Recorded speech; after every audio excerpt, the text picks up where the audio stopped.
Começando agora o terceiro bloco do programa. Você pode participar. Manda aí sua pergunta para a Kelly. Já tem participação de João Paulo Marques aqui. Quanto tempo? Daqui a pouquinho eu leio, viu, João Paulo? Eu sei que você fez textão, mas hoje eu vou dar essa colher de chá para você, porque faz tempo que você não participa, não está aqui no programa com a gente. Mossoró caindo em chuva, viu, minha gente? Na sua cidade aí, tá chovendo? Manda aí sua mensagem para a gente para dizer como é que tá aí nas 11 cidades onde há a cobertura da TCM. Olha aí as imagens. Mossoró totalmente nublada, chuva caindo, parece que a noite vai ser boa. Tomara que seja só uma chuvinha que não cause transtornos, mas sim aquela chuvinha boa, que resfria, que esfria, vai todo mundo dormir bem, né? Que não traga aí transtornos para as pessoas que estão em situações mais vulneráveis. A gente tem, daqui a pouquinho eu leio aqui já as participações, checar aqui para você. Mas, antes disso, vamos trazer informações sobre os voos em Mossoró. Ontem, o aeroporto de Mossoró teve transtornos para os passageiros. O motivo foi o cancelamento de voos. Passageiros tiveram que seguir de ônibus para Recife na tentativa de não perder as conexões. E assim como hoje, amanhã, Mossoró também não terá voos. O motivo é o remanejamento de algumas equipes para atender demandas em outras áreas por conta da pandemia. Nesta quinta e sexta, Mossoró não terá voos. Segundo o coordenador administrativo da Infracel, o motivo é a decisão da empresa Azul que opera no aeroporto do município. Alguns voos que foram cancelados nos últimos dias foi por motivo de regulamentação de carga horária de tripulantes. Ou seja, o tripulante, quando ele tem algum problema de saúde, alguma coisa que impeça ele de trabalhar, essa carga horária dele tem que ser remanejada, porque eles têm uma carga horária específica para cumprir, os aviadores e tudo mais. Os voos de quarta-feira foram cancelados por questões de manutenção na aeronave. Teve uma questão de manutenção dessa aeronave lá, para eles não perderem essa conexão, alguns perderam a conexão, teve que ser remanejado esses passageiros de ônibus até Recife, sendo que esse voo vem de Recife e vai para Natal. Então, para o passageiro não ter mais um transtorno de aguardar o voo ir para Natal, voltar para ir para Recife, para eles não perderem essa conexão, que geralmente volta decolando para Recife mais ou menos umas 7 horas, eles foram de ônibus para não perder essas conexões. Alguns perderam, outros não. As Linhas Aéreas têm previsão de normalidade das rotas a partir do aeroporto de Serra Rosado, em Mossoró, já na próxima semana. O coordenador administrativo da Infracea também informou que os voos de sábado e domingo, por enquanto, estão confirmados.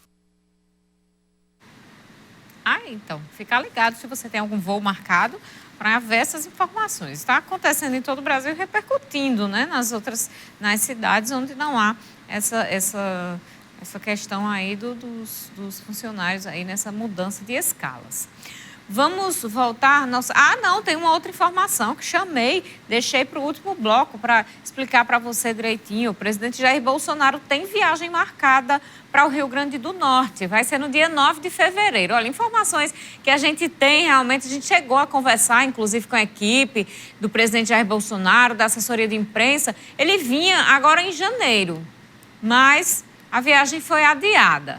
Ele vai desembarcar em Mossoró antes de seguir para o município de Jardim de Piranhas, onde há obras da transposição do Rio São Francisco, no Rio Piranhas-Açu. Ainda não foi divulgado se o presidente terá alguma agenda aqui em Mossoró. A informação da vinda no dia 9 de fevereiro aqui para o Rio Grande do Norte, do presidente Jair Bolsonaro, foi dada pelo ministro do Desenvolvimento Regional, Rogério Marinho, ao jornal Tribuna do Norte. Ainda não é confirmado, oficializado pela assessoria direta do presidente Jair Bolsonaro. Mas Rogério Marinho é quem está realmente articulando todas essas visitas, essa passagem do presidente nas obras de transposição aqui no Rio Grande do Norte. Então, realmente está aí a presença do presidente Jair Bolsonaro. Eu creio que terá visita, que terá alguma agenda dele aqui em Mossoró, não somente em Jardim de Piranhas, pelo que temos conversado com a assessoria de imprensa. Mas vamos aguardar mais informações oficiais. Vamos voltar agora com Kelly Lima. coordenadora de Vigilância em Saúde da Secretaria do Estado de Saúde Pública do Rio Grande do Norte, que está aqui conversando com a gente. E no bloco anterior a gente já tinha entrado no assunto influenza e aqui em Mossoró já está quase zerado o estoque da influenza, da vacina para a influenza. Há previsão para novo lote, Kelly?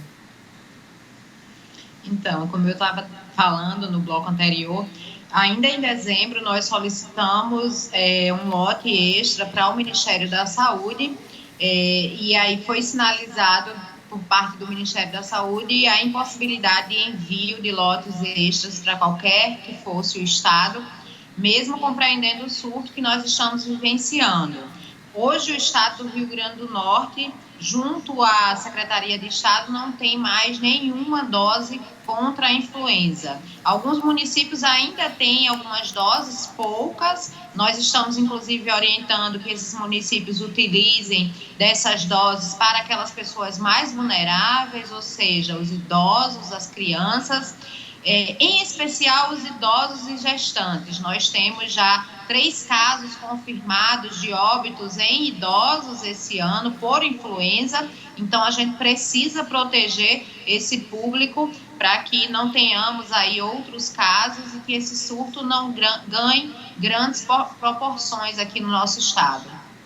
Muita gente, Kelly, tem gripado, está com sintomas de gripe e por não ser grave, por não ser muito forte, só aqueles sintomas que não derrubam a pessoa, vamos falar assim no popular, continuam suas vidas normalmente, saindo de casa, indo para o trabalho e diz, não, é só uma gripe, eu não está muito forte, eu acho que não é Covid. Tem muita gente que tem feito isso, tem saído para as ruas normalmente, sem testar, sem ter a comprovação realmente se é Covid ou não. Qual é a orientação que a Vigilância em Saúde dá em relação a estas pessoas que estão com sintomas de gripe? Muito bom, Carol, você falar sobre isso, porque nós estamos percebendo, inclusive nos ambientes de trabalho, que as pessoas estão exercendo as suas atividades laborais com sintomas gripais. E a gente recomenda, orienta que todas aquelas pessoas que estejam com qualquer sintoma gripal, elas possam fazer o isolamento. E aí é importante ir em uma unidade de saúde para descartar a Covid, realizando o teste rápido de SWAB. Reafirmamos que na próxima semana a gente vai fazer um envio de testes para SWAB em um quantitativo bastante expressivo, onde todas as pessoas sintomáticas devem ter acesso à realização de teste. E aí, descartando a Covid, essas pessoas devem se manter isolados e ficar aí reclusos pelo menos por 5 dias, que é o recomendável. Gripe, a gente trata os sintomas, então é importante que a gente possa ter repouso, possa tomar bastante líquido para não desidratar e tratar possivelmente uma febre, uma dor de cabeça com o remédio que já se toma de praxe e não tem maiores problemas. Não precisamos ir todos às UPAs, porque isso vai causar aí uma grande aglomeração e vai fazer com que esses serviços acabem tendo que fechar as portas. Então, a orientação, inclusive, é que esses testes que nós vamos disponibilizar a próxima semana, eles possam ser enviados para as unidades básicas de saúde. E essas unidades básicas, elas possam estar realizando a testagem para que as pessoas descartem a Covid ou não, né? E aí, se não descartar a Covid, o cuidado deve ser redobrado. Mas se descartar a Covid, elas continuem reclusas, isoladas, aí por esse período de pelo menos 5 dias, até que passe os sintomas respiratórios e elas retomem as suas atividades. A gente tem aqui o questionamento do João Paulo Marques no nosso WhatsApp. Ele diz o seguinte: quando liguei a TV, ela dizia que vacinados não chegam a óbito ou não transmitem.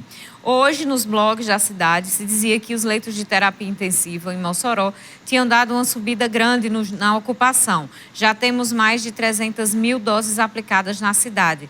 E um amigo de um primo faleceu anteontem, 34 anos, em Mossoró, e tinha tomado de Covid, e tinha tomado as 2 doses da vacina. Segundo o João Paulo, ainda uma modelo esses dias, de 18 anos, sem comorbidades, faleceu e tinha tomado as 2 doses. Como explica essa questão de mortes, mesmo tomado 2 ou 3 vacinas?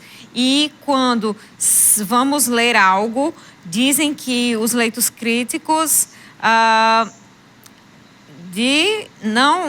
que os leitos críticos estão lotados com as pessoas não vacinadas e idosos com comorbidades. Isso é para não assustar as pessoas ou para maquiar os dados? Não, João Paulo. De fato, eu acho que você não entendeu ou não compreendeu a minha fala. Eu coloquei que as pessoas vacinadas com o esquema vacinal completo, e aí quando a gente fala de esquema vacinal completo, a gente está falando das 2 doses e da dose de reforço. Essas pessoas, elas diminuem o risco de transmitir a doença. Não quer dizer que elas não vão transmitir a doença, elas têm esse risco diminuído, bem como elas têm esse risco consideravelmente diminuído com relação ao agravamento da doença e ao óbito. Existem pessoas que foram a óbito e estavam vacinadas? Existe, mas esse número é muito diminuído. Basta a gente observar os dados epidemiológicos do estado do Rio Grande do Norte. Antes da vacina, nós tínhamos um número de internações, de pedidos de leitos, de filas, que muitas vezes chegavam a mais de 100 pessoas solicitando leitos de UTI. E hoje, depois da vacina, a gente não tem mais essas filas, a gente não tem mais problemas com relação aos leitos. Felizmente, nós aumentamos o número de casos, mas não aumentamos o número de internações. Felizmente, e exatamente por causa da vacina. Então, a vacina ela tem salvado muitas vidas. Infelizmente, ela não consegue salvar todas as vidas. Exatamente porque a vacina é um grande pacto coletivo. Então, não adianta eu estar vacinada e outra pessoa do meu lado não estar vacinada, porque essa pessoa ela vai estar transmitindo de forma potente a doença, ela inclusive está contribuindo para o surgimento de novas variantes, já que a gente tem percebido que as novas variantes normalmente surgem em países onde não existe uma cobertura vacinal adequada. Nós aqui no Brasil e aqui no estado do Rio Grande do Norte, felizmente já temos 80% da população com pelo menos uma dose, mas ainda não é suficiente. A gente precisa ter 95% da população com as 2 doses e a dose de reforço.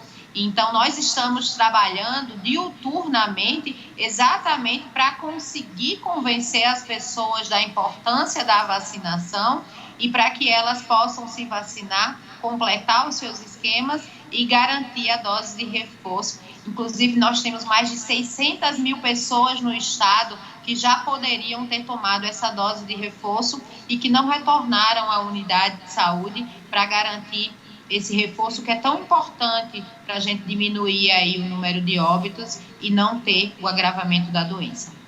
Pois é muita coisa para explicar realmente em relação às vacinas, e é muita coisa que nunca foi questionada em relação a nenhuma vacina, mas que hoje é questionado. Sabemos que tem muito de questão política aí no meio de todos esses questionamentos.